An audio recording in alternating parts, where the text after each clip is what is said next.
Hello everyone. Today we will start the chapter The Living World. Living World class 11 का first chapter है. इस chapter में हमें सबसे पहले ये जानना है कि लिविंग क्या है, हम लिविंग को डिफ़ाइन कैसे करते हैं. तो जब भी हमें लिविंग को डिफ़ाइन करना होता है तो हम उन कैरेक्टर्स पे ध्यान देते हैं जो कि लिविंग बीइंग्स अपने पूरे लाइफ टाइम में एग्जिबिट करते हैं, जैसे कि ग्रोथ, रिप्रोडक्शन, मेटाबॉलिज्म, ये सारी क्वालिटीज़. तो जो सबसे पहला कैरेक्टरिस्टिक है वो है growth. So to start with, सारे लिविंग ऑर्गेनिजम्स ग्रो करते हैं. ग्रोथ का मतलब क्या है? ग्रोथ का मतलब है कि मास में इंक्रीज़ होना या नंबर ऑफ सेल्स में इंक्रीज़ हो जाना. अभी जो यूनिसेलर ऑर्गेनिजम्स होते हैं इनके अंदर जो सेल डिवीज़न होता है वही इक्विवेलेंट होता है रिप्रोडक्शन के. इसका मतलब है जैसे कि एक एमोएबा है, वो खुद को डिवाइड करता है और 2 डॉटर एमोवे देता है. तो इसमें क्या हो रहा है कि सेल खुद को डिवाइड कर रहा है, सेल का डिवीजन हो रहा है और साथ ही साथ रिप्रोडक्शन भी हो रहा है. ग्रोथ एक इरिवर्सिबल प्रोसेस होता है. इसका मतलब है कि जैसे कोई इंसान है, वो एक बार लंबा हो गया तो वापस तो छोटा नहीं होगा ना. और वैसे ही जैसे एक एमोएबा है, वो खुद जो पेरेंट एमोएबा है वो डॉटर एमोएबा में खुद को चेंज करता है. वापस वो डॉटर एमोएबा तो मिल करके पेरेंट एमोएबा नहीं बनेगी ना, वो दोनों डॉटर एमोएबा एक इंडिविजुअल पेरेंट बनेगी और फिर वो 2 एमोएबा और देंगे. इस तरह से इनका प्रोसेस चलता रहता है. लेकिन ग्रोथ में कुछ एक्सेप्शन है, मतलब कि कुछ एबायोटिक फैक्टर्स भी ऐसे हैं जो ग्रोथ शो करते हैं, जैसे कि हो गए स्नो माउंटेन्स. स्नो माउंटेन्स का हाइट कैसे बढ़ता है? जब उसके ऊपर स्नो की एक्यूमुलेशन होती है. तो बाई चांस अगर टेम्परेचर जब इंक्रीज़ होगा तो स्नो मेल्ट होगी और हाइट का जो होगा डिक्रीमेंट हो जाएगा. इसीलिए हम ये कंक्लूड करेंगे कि जो ग्रोथ है वो बायोटिक और एबायोटिक कंपोनेंट्स दोनों दिखाते हैं और रिवर्सिबल भी होता है इन माउंटेन्स. तो ये एक पर्टिकुलर कैरेक्टरिस्टिक जो कि सिर्फ और सिर्फ लिविंग ऑर्गेनिज्म में शो हो, ऐसा नहीं हो सकता. ठीक है. तो अब नेक्स्ट है हमारा रिप्रोडक्शन. रिप्रोडक्शन क्या होता है? रिप्रोडक्शन का मतलब हुआ कि एक ऑर्गेनिज्म जो होता है अपनी प्रोजेनी को प्रोड्यूस करता है, अपने जैसा एक और ऑर्गेनिज्म बनाता है. ठीक है. तो अभी जैसे हमने पहले बता किया कि जो सेल डिवीजन है वही रिप्रोडक्शन के इक्विवेलेंट होता है इन लोअर केसेस. लेकिन जो मल्टी सेलर ऑर्गेनिजम्स होते हैं उनके पास वेल डेवलप्ड स्ट्रक्चर्स होते हैं, जैसे कि ह्यूमंस हो गए, इनके पास एक रिप्रोडक्टिव सिस्टम होता है जिससे कि वो रिप्रोड्यूस करते हैं. तो अब मल्टी सेलर ऑर्गेनिजम्स भी जो होते हैं वो सेक्सुअली भी रिप्रोड्यूस कर सकते हैं और एसेक्सुअली भी. तो एसेक्सुअल में क्या होगा, जैसे कि एग्जाम्पल दिया है प्लेनेरिया, जो कि बर्डिंग के थ्रू रिप्रोड्यूस करेंगे. Sorry, planaria reproduces through regeneration. It is a mistake. Regeneration के थ्रू रिप्रोड्यूस करता है. हाइड्रा और ईस्ट जो होते हैं बर्डिंग के थ्रू रिप्रोड्यूस करते हैं, मतलब बर्ड्स की फॉर्मेशन होती है, वो टूटती है, नीचे गिरती है और नया बनाती है. ठीक है. फिर कोई भी नॉन लिविंग ऑर्गेनिज्म जो होता है वो, सॉरी, नॉन लिविंग बीइंग्स जो होते हैं वो रिप्रोड्यूस नहीं करते हैं. ये तो कंफर्म है कि सिर्फ और सिर्फ लिविंग ऑर्गेनिज्म से रिप्रोड्यूस करेंगे. लेकिन कुछ ऑर्गेनिजम्स ऐसे होते हैं जैसे कि म्यूल, ये स्टेराइल होता है. फिर कुछ कपल्स ऐसे होते हैं जो कि स्टेराइल होते हैं. तो इसलिए हम रिप्रोडक्शन को भी स्टेट नहीं कर सकते हैं कैरेक्टरिस्टिक ऑफ लिविंग ऑर्गेनिज्म, क्योंकि रिप्रोडक्शन ज़रूरी है कंटिन्यूटी के लिए, लेकिन किसी एक इंसान के जीने के लिए रिप्रोडक्शन ज़रूरी नहीं है. Then the next one is metabolism. तो जितने ऑर्गेनिजम्स होते हैं इस दुनिया में सब कोई केमिकल्स के बने होते हैं. ठीक है. थाउजेंड्स ऑफ केमिकल्स रिएक्शन हमारे बॉडी के अंदर चलता रहता है, चाहे वो यूनिसेलर हो या मल्टी सेलर हो. ये पॉइंट है, no living organism can exhibit metabolism. कोई भी living, no non living organism exhibit metabolism. ये यहाँ पे मिस्टेक है. नॉन लिविंग कोई भी एग्जिबिट नहीं करता metabolism. This is a fact. और ऐसा हो सकता है कि हम in vitro chemical reaction perform करें, लेकिन उस इन विट्रो रिएक्शन को हम लिविंग रिएक्शन टर्म नहीं करते.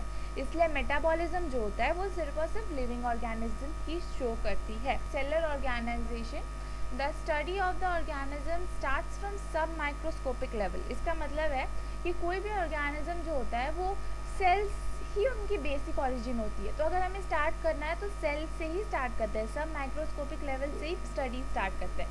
मतलब जो भी मल्टी सेलर हो गए, जैसे कि ह्यूमंस हो गए, वो पहले सेल्स एग्रीगेट होकर टिश्यू बनाती है, टिश्यू एग्रीगेट होकर ऑर्गन बनाएगी, ऑर्गन एग्रीगेट होकर ऑर्गन सिस्टम, फिर ढेर सारे ऑर्गन सिस्टम मिलकर के ह्यूमन बीइंग बनाता है। तो उसी तरह से जो बेसिक है वो हमें सब माइक्रोस्कोपिक लेवल ही होता है। Then the next is consciousness. अभी कॉन्शियसनेस का क्या मतलब है? कॉन्शियसनेस का मीनिंग है कि कोई भी ऑर्गेनिज्म अपनी सराउंडिंग की तरफ खुद को रिस्पॉन्स दिखाता है, खुद का रिस्पॉन्स दिखाता है, अपने आसपास जितनी एक्सटर्नल फैक्टर्स होती है उसकी तरफ कुछ ना कुछ रिएक्ट करता है। जैसे कि स्टिमुलस जो होते हैं 3 तरह के होते हैं, फिजिकल, केमिकल और बायोलॉजिकल। फिजिकल हो गया सनलाइट टच, जैसे कि जो सनफ्लावर है वो अगर उसके ऊपर सनलाइट पड़ती है तो वो सन की तरफ ब्लूम होता है। जो मिमोसा प्लांट है उसको आप टच करोगे तो फिर वो क्लोज हो जाएगा। केमिकल में निकोटीन, मस्टर्ड, बहुत सारे ऐसे लोग होते हैं जिनको एलर्जी होती है, हो सकता है वो मस्टर्ड की तरफ एलर्जी को, निकोटीन की तरफ एलर्जी को। फिर वैसे बायोलॉजिकल हो गया पोलन ग्रेन्स, एनिमल डस्ट, ठीक है। अभी ह्यूमन बींग्स के पास एक स्पेसिफिक प्रॉपर्टी होती है सेल्फ कॉन्शियसनेस की। इसका मतलब है कि वो अपने बारे में जानकारी रखते हैं, अवेयर ऑफ देमसेल्व्स, और ये प्रॉपर्टी सिर्फ और सिर्फ ह्यूमन बींग्स में शो होती है। तो कॉन्शियसनेस क्या है? एक defining property of living beings है, वो किसी भी नॉन लिविंग बींग में नहीं पाया जाता है, और जो सेल्फ कॉन्शियसनेस है वो सिर्फ ह्यूमन बींग्स में होता है। Now start with biodiversity. Biodiversity का मतलब है कि किस तरह से इस पूरे वर्ल्ड में एक दूसरे के साथ सारे स्पीशीज़ इंटरलिंक्ड है, ठीक है। पूरे वर्ल्ड में अभी तक हमें 1.7 टू 1.8 मिलियन स्पीशीज़ पता है। नीट में क्वेश्चन आया था, उसमें पूछा गया था, मतलब ऑप्शन दे दिए गए थे, and the option was 17 to 18 lakhs. तो इतना कन्वर्जन हमें खुद करना है। देन फिर नेक्स्ट इज नॉमेनक्लेचर। नॉमेनक्लेचर का मतलब है कि वो किस तरह से हम ऑर्गेनिजम्स को नाम देते हैं, naming of organism. Carolus Linnaeus जो कि फादर ऑफ टैक्सोनॉमी भी हैं, वो बाइनॉमियल नॉमेनक्लेचर को दिए हैं, ठीक है, उन्होंने ये प्रोसेस निकाला है। अब इस नेमिंग के कुछ रूल्स हैं, जैसे कि हम एग्जाम्पल से समझेंगे। होमोसेपियंस ये एक ह्यूमन बीइंग का साइंटिफिक नेम है। तो ये जो फर्स्ट नेम होता है ये जीनस होता है, जो सेकंड है ये स्पेसिफिक नेम है यानी कि स्पीशीज़ हुआ। जो जेनेरिक नेम होता है वो starting with a capital letter, और फिर ये जो होता है स्पेसिफिक वाला ये छोटा ही रहता है, और इसमें क्या दोनों इटैलिक्स में लिखे होते हैं और अलग अलग अंडरलाइंड होते हैं, ठीक है। अभी कुछ इंपॉर्टेंट पॉइंट्स हैं, जैसे कि ICZN, इसका फुल फॉर्म है international code of zoological nomenclature, और ICBN international code for botanical nomenclature.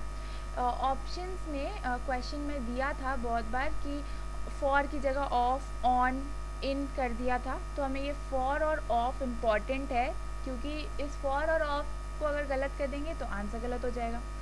फिर क्लासिफिकेशन। क्लासिफिकेशन ज़रूरी क्यों है और वो होता क्या है? देखो, अभी तक हमने पढ़ा कि 1.7 टू 1.8 मिलियन स्पीशीज़ इस पूरे वर्ल्ड में अभी तक हमें पता है, ना जाने कितना हमें पता भी ना हो।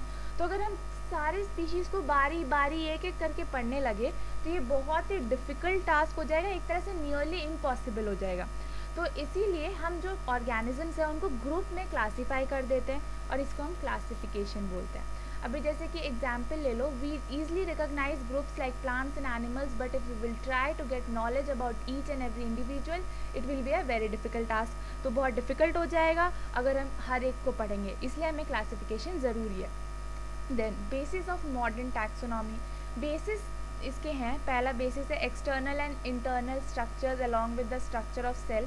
इसमें क्या है कि बोल रहा है कि जो सेल है उसके अंदर है क्या, बाहर क्या है, उस सेल का स्ट्रक्चर क्या है, ये सब टैक्सोनॉमी के लिए इम्पॉर्टेंट है। फिर दूसरा है डेवलपमेंट प्रोसेस ऑफ सेल, किस तरह से सेल डेवलप कर रहा है वो भी इम्पॉर्टेंट है।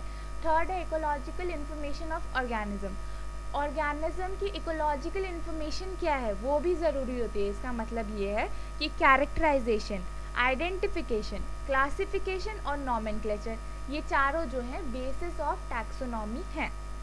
नाउ फिर आया सिस्टमैटिक्स। सिस्टमैटिक्स का क्या मतलब है?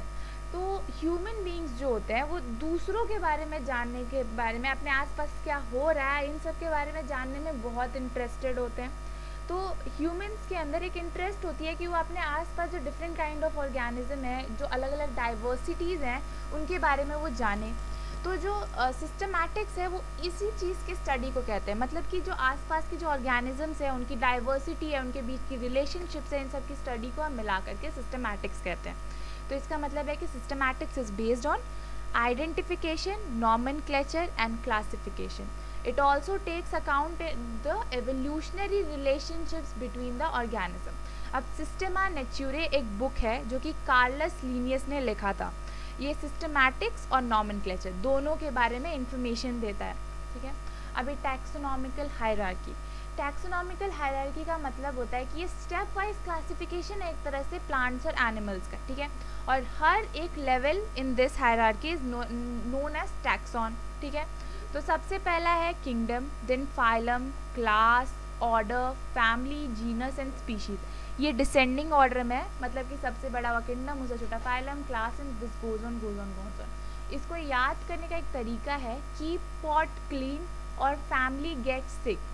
कीप का के, पॉट का पी, सी का क्लीन का सी, और का ओ, फैमिली का पूरा फैमिली, जीनस ये गेट का जी, और ये सिक का S.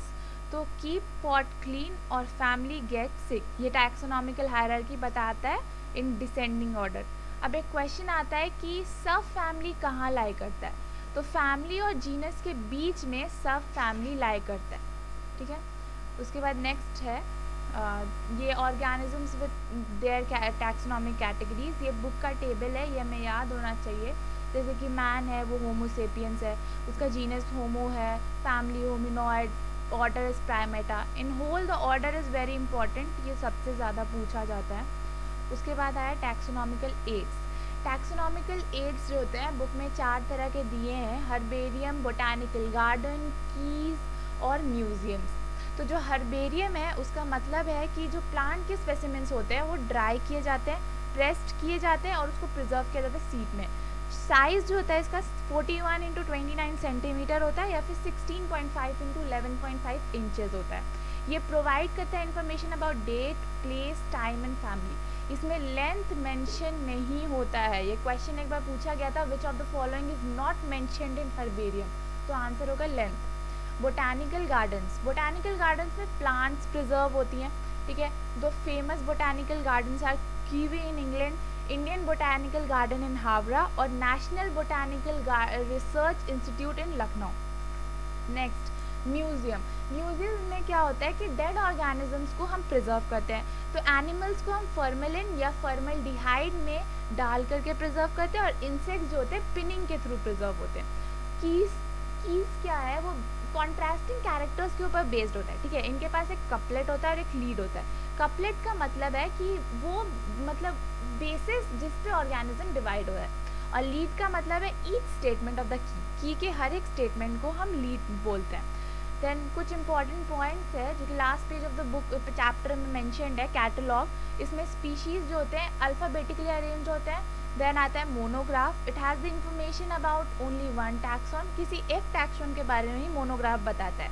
And the manuals, it provides information as per the area, मतलब आइडेंटिफिकेशन करता है स्पीशीज़ का। सपोज किसी एरिया में कोई स्पीशीज़ ए है, तो वो उस एरिया के अकॉर्डिंग मैनुअल्स जो होता है ए स्पीशीज़ के बारे में बताएगा। तो कैटलॉग अल्फ़ाबेटिकली अरेंज करवाता है, मोनोग्राफ्स किसी एक टैक्सॉन के बारे में देता है, सपोज किंगडम के बारे में दे रहा है तो किंगडम के बारे में होगा, स्पीशीज़ के बारे में दे रहा है तो स्पीशीज़ के बारे में देगा, अगर ऑर्डर के बारे में दे रहा है तो ऑर्डर के बारे में देगा। फिर मैनुअल्स हुआ तो वो किसी एक स्पेसिफिक एरिया के एक स्पीशीज़ को आइडेंटिफाई करता है। Thanks for watching, like, share, subscribe and comment. Thank you.